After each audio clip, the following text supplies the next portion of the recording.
सुप्रभात। हिंदी की कक्षा में नवम के छात्र छात्राओं का फिर से स्वागत है। आज का हमारा विषय है जिस पे हम चर्चा करेंगे, वो विषय जिस पे चर्चा करेंगे, इसलिए मैंने यहाँ लिख दिया विषय प्रेमचंद का जीवन परिचय।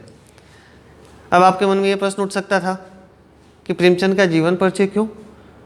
क्योंकि जो पाठ हमारे पाठ्य सामग्री में शामिल की गई है, विषय वस्तु के अंतर्गत है, वह है दो बैलों की कथा।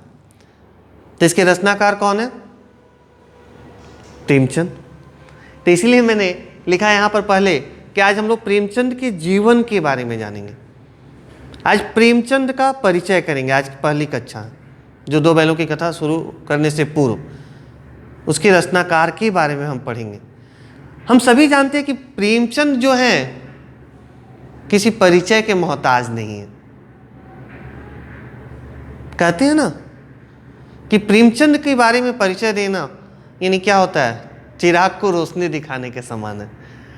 लेकिन जैसा हम लोग पाठक वर्ग हैं और पाठक वर्ग के लिए हम में से बहुत सारे ऐसे पाठक हैं जो हो सकता है कि प्रेमचंद को पहली बार पढ़ रहे हैं, तो इसलिए पहले प्रेमचंद के बारे में हम जानेंगे। प्रेमचंद कौन थे, उनका जन्म कहाँ हुआ था, फिर उनके साहित्य लेखन का मूल उद्देश्य क्या था, विषय वस्तु क्या था। तो आज हम पूरा जो केंद्र रहेगा, हमारा ध्यान जो केंद्रित रहेगा जिस विषय पर, वो रहेगा प्रेमचंद के जीवन पर। तो प्रेमचंद का जन्म सन 1880 ईस्वी में बनारस के लमही गांव में हुआ था।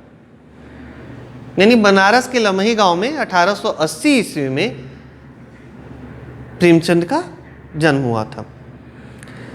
उनका मूल नाम, आप बोलोगे सर आपने लिखा है प्रेमचंद का जीवन परिचय, फिर बोल रहे हैं उनका मूल नाम।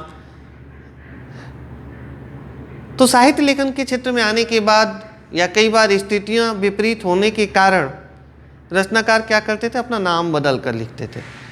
और जैसा कि समय आप देख ही रहे हैं कि इनका जन्म कब हुआ था, 1880 ईस्वी में।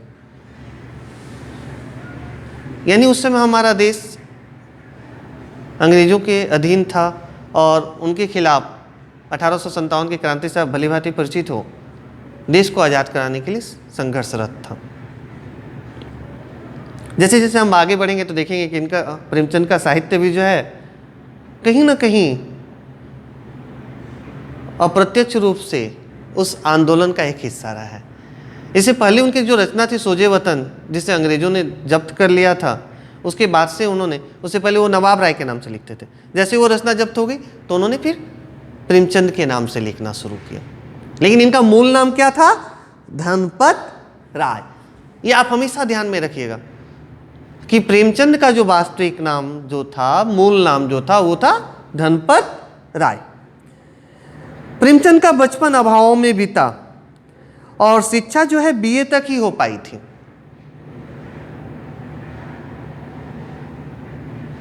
बिंदुओं पे ध्यान देने की आवश्यकता है कि प्रेमचंद का जो जीवन था अभावों माने तकलीफों में, कष्टों से बीता था और इन्होंने बीए तक की शिक्षा प्राप्त की थी। उन्होंने शिक्षा विभाग में नौकरी की, परंतु असहयोग आंदोलन में सक्रिय भाग लेने के लिए सरकारी नौकरी से त्यागपत्र दे दिया। मैंने अभी आप लोगों से कहा ना, इनके साहित्य का संबंध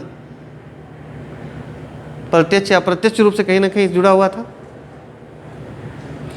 तो चूंकि सरकारी शिक्षा विभाग में यह कार्यरत थे, लेकिन असहयोग आंदोलन में भागीदारी लेने के कारण उन्होंने क्या किया, अपने उस पद से इस्तीफा दे दिया, यानी नौकरी उन्होंने छोड़ दी और लेखन कार्य के प्रति पूरी तरह समर्पित हो गए।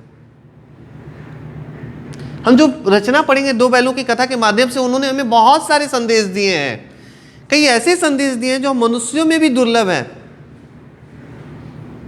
और वो पाठ के क्रम में उन्होंने एक जगह कह भी दिया था कि जो दो बैल हैं वो उनको उन्होंने मनुष्यों से भी श्रेष्ठ साबित कर दिया था। सन 1936 में इस महान कथाकार का देहांत हो गया। बहुत कम उम्र में ही प्रेमचंद जो थे इस दुनिया को छोड़कर चल बसे थे। प्रेमचंद की कहानियां जो हैं अब उनकी रचनाओं के बारे में हम लोग चर्चा करेंगे कि प्रेमचंद की कहानियाँ जो हैं मानसरोवर के 8 भागों में संकलित है।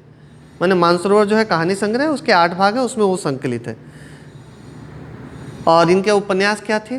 सेवा सदन, प्रेमाश्रम, रंगभूमि, कायाकल्प, निर्मला, गबन, कर्मभूमि, गोदान उनके प्रमुख उपन्यास हैं, जिसमें गोदान को सबसे ज़्यादा ख्याति प्राप्त हुई थी।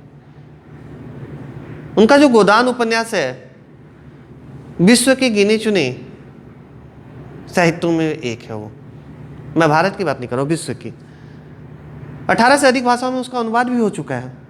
अब इसी से उसकी ख्याति या प्रसिद्धि का आप अंदाजा लगा सकते हैं। उन्होंने हंस, जागरण, माधुरी आदि पत्रिकाओं का संपादन भी किया। जहां से पत्रिकाएं प्रकाशित होती हैं उनके संपादक भी रहे थे ये। कथा साहित्य के अतिरिक्त प्रेमचंद ने निबंध एवं अन्य प्रकार का गद्य लेखन भी प्रचुर मात्रा में किया। प्रेमचंद साहित्य को सामाजिक परिवर्तन का सशक्त माध्यम मानते थे। यही है केंद्र विषय वस्तु। माने उनका यह मानना था साहित्य एक ऐसा माध्यम है जो समाज में परिवर्तन ला सकता है। और सच भी यही है। देखिए क्यों कहा जाता है कि साहित्य समाज का दर्पण होता है? क्योंकि साहित्य ही हमारे समाज की जो सच्चाई है, जो वास्तविकता है, उसको हमारे सामने उजागर करता है।